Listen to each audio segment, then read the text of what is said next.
दोस्तों, कभी कभी जिंदगी हमें ऐसे मोड़ पर ले आती है जहां इंसान को सबसे बड़ा फैसला दिमाग से नहीं, दिल से लेना पड़ता है। और आज की कहानी भी कुछ ऐसी ही है। एक नौजवान लड़का मेहनत करके विदेश से पैसा कमाकर लौटा था। उसके सपने बड़े थे, इरादे मजबूत थे और दिल में बस एक ही चाहत थी, अब अपने गांव में रहकर कुछ बड़ा करना है।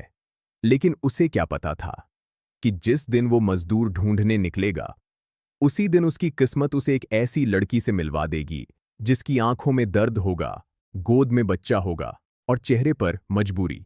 और यही मुलाकात धीरे धीरे एक नई जिंदगी की शुरुआत बन जाएगी। दोस्तों, अगर आप ऐसी ही भावुक और दिल छू लेने वाली कहानियां पसंद करते हैं तो वीडियो को अब भी लाइक कर दीजिए। और अगर आप हमारे चैनल पर पहली बार आए हैं तो चैनल को सब्सक्राइब जरूर कर लीजिए, क्योंकि यहां हर कहानी एक सीख लेकर आती है। तो चलिए दोस्तों, शुरू करते हैं आज की ये दिल को छू जाने वाली कहानी। यह कहानी है उत्तर प्रदेश के एक छोटे से जिले की, जहां खेत, मिट्टी, मेहनत और संघर्ष हर इंसान के जीवन का हिस्सा होते हैं। यहां एक गांव में रहता था एक लड़का। नाम था रवि। रवि की उम्र करीब 26 साल थी। चेहरा शांत, बातें कम, लेकिन मेहनत करने का जज्बा बहुत बड़ा। रवि 3 साल तक सऊदी अरब में काम करके लौटा था। उसने वहां खूब पसीना बहाया, रात दिन मेहनत की और धीरे धीरे थोड़ा बहुत पैसा भी जमा कर लिया। लेकिन फिर कोरोना महामारी आ गई, लॉकडाउन लगा, काम बंद हुआ और विदेश में रहने वाले हजारों लोगों की तरह रवि भी टूट गया। उसने फैसला कर लिया था, अब विदेश नहीं जाना, अब अपनी मिट्टी में ही कुछ करना है। रवि के पास गांव में 5 बीघा जमीन थी और करीब 3-4 लाख रुपए की बचत। उसने सोचा, क्यों ना मैं पौधों की नर्सरी बनाऊं, फूलों की, फलदार पौधों की और सब्जियों की भी। रवि को यह आइडिया बहुत अच्छा लगा, क्योंकि नर्सरी का काम गांव में चलता भी था और मुनाफा भी अच्छा था। बस एक परेशानी थी, काम के लिए मजदूर चाहिए थे और गांव में मजदूर आसानी से नहीं मिलते थे। इसलिए रवि एक सुबह निकल पड़ा राजस्व चौराहे की तरफ। दोस्तों, राजस्व चौराहा वो जगह थी जहां हर सुबह मजदूर जमा होते थे। कोई ईंट ढोने के लिए, कोई खेत की कटाई के लिए, तो कोई घर बनवाने के लिए। सुबह के करीब 7 बजे थे। चौराहे पर भीड़ थी, लोग खड़े थे, कुछ बैठे थे और कुछ की आंखों में बस एक ही सवाल था, आज काम मिलेगा या नहीं। रवि वहां पहुंचा और नजर दौड़ाने लगा। उसे 4-5 महिला मजदूरों की जरूरत थी, क्योंकि नर्सरी में ज्यादा भारी काम नहीं था। सिर्फ मिट्टी भरना, पॉलीथीन बैग तैयार करना, बीज लगाना और पानी देना। और पुरुष मजदूरों की मजदूरी ज्यादा होती थी। महिलाएं कम पैसों में भी मेहनत कर लेती थीं। रवि सोच ही रहा था कि तभी उसकी नजर एक लड़की पर टिक गई। वो लड़की करीब 24-25 साल की थी। साधारण साड़ी पहनी हुई, चेहरे पर थकान, लेकिन आंखों में अजीब सी चमक। वो बाकी मजदूरों से अलग लग रही थी, क्योंकि वो चुपचाप खड़ी थी। ना किसी से बात, ना हंसी, बस शांत। रवि उसे देखता रह गया। उसके मन में एक पल को आया, ये लड़की मजदूरी करने आई है, क्योंकि उसकी शक्ल और सलीका देखकर लगता ही नहीं था कि वह मजदूर होगी। लेकिन फिर रवि ने खुद को संभाला और उसे हाथ से इशारा किया। लड़की धीरे धीरे उसके पास आई। रवि ने पूछा, मेरे खेत के पास नर्सरी का काम है, चलोगी मजदूरी पर? लड़की ने बिना देर किए कहा, हाँ साहब, चलूंगी। रवि को अच्छा लगा। उसने और 4 महिलाओं को भी तैयार किया और फिर सभी को टेम्पो में बैठाने लगा।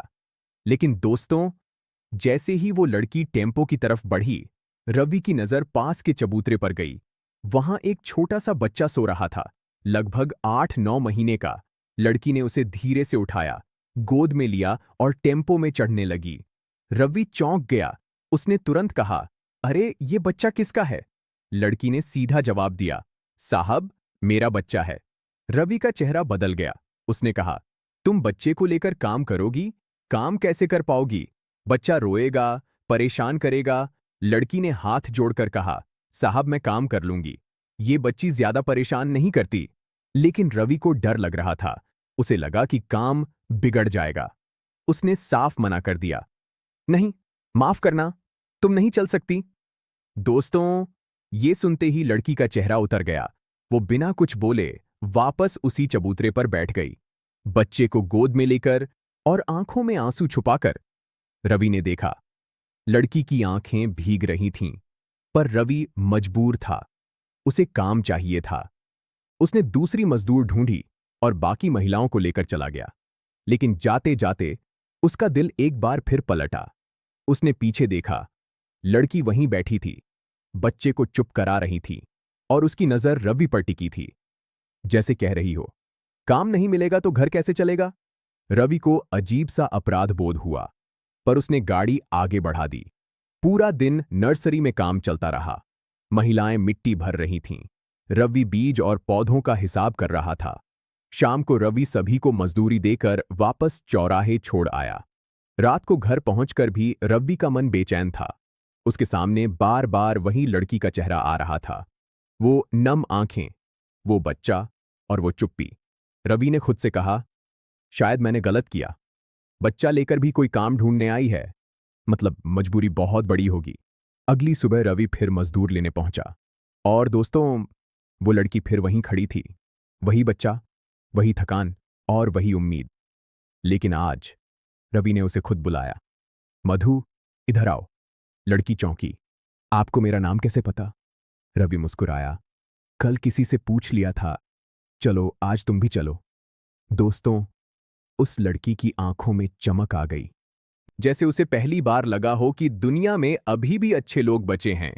रवि उसे लेकर नर्सरी पहुंचा, सबको काम समझाया, लेकिन मधु काम समझते ही लग गई।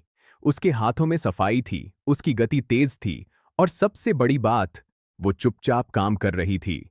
1 घंटे में बाकी महिलाएं 50 थैलियां भरतीं और मधु 65 थैलियां भर देती। रवि देखता रह गया। वो मन ही मन बोला, मैंने इसे कल गलत समझा। ये तो मेहनत की मशीन है। मधु ने बच्ची को छांव में लिटा दिया। पास में 2 खिलौने रख दिए। बच्ची खेलती रही। सब ठीक था, लेकिन 2 घंटे बाद बच्ची रेंगते हुए मां के पास आई और रोने लगी, गोद मांगने लगी। मधु डर गई। वो बच्ची को उठाना चाहती थी, लेकिन उसे डर था कि कहीं मालिक नाराज न हो जाए। लेकिन दोस्तों, रवि ने वो रोना देखा तो उसका दिल पिघल गया। वो खुद आगे आया और बच्ची को गोद में उठा लिया। अरे मेरी रानी, क्या हुआ? बच्ची चुप हो गई। मधु घबरा गई। मालिक, आप नीचे लिटा दीजिए, कपड़े गंदे हो जाएंगे। रवि हंस पड़ा। कपड़े तो धुल जाएंगे, बच्ची की रोने वाली आंखें नहीं देखी जाती। रवि दुकान से चाय, बिस्कुट, नमकीन लाया और बच्ची के लिए फ्रूटी भी। मधु की आंखें भर आईं, क्योंकि किसी ने पहली बार उसके बच्चे को भी इंसान समझा था। मधु ने धीरे से कहा, मालिक, आप बहुत अच्छे हैं। रवि ने बस इतना कहा, अच्छा नहीं, बस इंसान हूं। दिन गुजरते गए। 1 महीना बीत गया। मधु रोज आती रही, मेहनत करती रही। रवि भी धीरे धीरे बदलने लगा। वो मधु का ध्यान रखने लगा, उसकी बच्ची के लिए खिलौने लाने लगा और मधु, जो किसी से बात नहीं करती थी, रवि से खुलकर बोलने लगी। एक दिन रवि ने पूछा, तुम्हारा पति कहाँ है? मधु की आंखें झुक गईं। वो अच्छा इंसान नहीं है। धीरे धीरे रवि को पूरी कहानी पता चली। मधु की शादी एक नशेड़ी आदमी से हुई थी, जो कमाई शराब में उड़ा देता था, मारपीट करता था और मधु को अपमानित करता था। मधु अपनी मां के साथ मायके में रहती थी और मजदूरी करके घर चला रही थी। रवि का दिल भर आया। एक दिन मधु नई साड़ी पहनकर आई, लेकिन आंखें लाल थीं, जैसे रोकर आई हों। रवि ने पूछा, क्या हुआ? मधु बोली, मैं अब काम पर नहीं आ पाऊंगी, मेरे पैसे दे दीजिए। रवि घबरा गया। मैंने कुछ गलत कहा क्या? मधु रो पड़ी। नहीं, आप बहुत अच्छे हैं, लेकिन मेरा पति आया था और मुझ पर गलत इल्जाम लगाए। और दोस्तों, इसी बीच उसका पति नर्सरी पर आ गया, गालियां देने लगा, धमकी देने लगा और मधु का हाथ पकड़कर घसीटने लगा। बच्ची रोने लगी, महिलाएं डर गईं, लेकिन रवि दीवार बनकर खड़ा हो गया।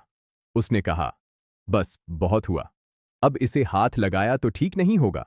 पति बोला, तू कौन है बीच में? रवि ने उसका हाथ मरोड़ दिया और सख्ती से कहा, मैं वही हूं जो इंसानियत जानता है और तू वही है जो औरत को सामान समझता है। वो आदमी डर कर भाग गया। उस दिन मधु ने पहली बार महसूस किया कि दुनिया में कोई ऐसा भी है जो उसके लिए खड़ा हो सकता है। समय बीतता गया। 6 महीने निकल गए। नर्सरी फलने लगी। एक दिन रवि ने पौधों की बड़ी बिक्री की। 15,000 रुपए की कमाई। रवि ने मधु के हाथ में 3,000 रुपए रख दिए और कहा, ये तुम्हारी मेहनत का हिस्सा है। मधु की आंखें भर आईं। रवि ने आगे कहा, मधु, तुम मेरी जिंदगी में फूलों की तरह आई हो। मैं तुमसे प्यार करने लगा हूं। मधु कांप गई। उसने कहा, मालिक, मैं मजदूर हूं। मेरे पास क्या है? रवि ने मुस्कुराकर कहा, तुम्हारे पास वो है जो बहुत लोगों के पास नहीं होता, इज्जत, मेहनत और सच्चाई। मधु रो पड़ी और पहली बार उसने अपने दिल का दरवाजा खोला। कुछ महीनों बाद पंचायत बैठी। कानूनी तरीके से मधु को उसके पुराने रिश्ते से मुक्त किया गया। और फिर रवि ने मधु से शादी कर ली। मधु की मां भी उनके साथ रहने लगी। बच्ची को एक नया घर मिला, एक नया पिता मिला और मधु को मिला सम्मान। दोस्तों, रवि ने सिर्फ नर्सरी नहीं बनाई थी, उसने एक टूटी हुई जिंदगी में भी हरियाली भर दी थी। और मधु, जो कभी चौराहे पर बैठकर रो रही थी, आज उसी गांव में सिर ऊंचा करके चलती थी, क्योंकि अब वह मजबूर नहीं थी, वह एक सम्मानित इंसान थी। दोस्तों, इस कहानी से हमें यही सीख मिलती है कि अगर किसी के पास पैसा ना हो, तो भी उसके पास इज्जत हो सकती है। और अगर किसी के पास दर्द हो, तो भी उसकी किस्मत बदल सकती है। बस जरूरत होती है एक अच्छे इंसान की, जो हाथ पकड़कर कह दे, अब तुम अकेली नहीं हो। अगर आपको ये कहानी पसंद आई हो तो वीडियो को लाइक जरूर कीजिए। कमेंट में लिखिए, इंसानियत सबसे बड़ी दौलत है। और चैनल को सब्सक्राइब करना बिल्कुल मत भूलिए। मिलते हैं दोस्तों अगली कहानी में। जय हिंद।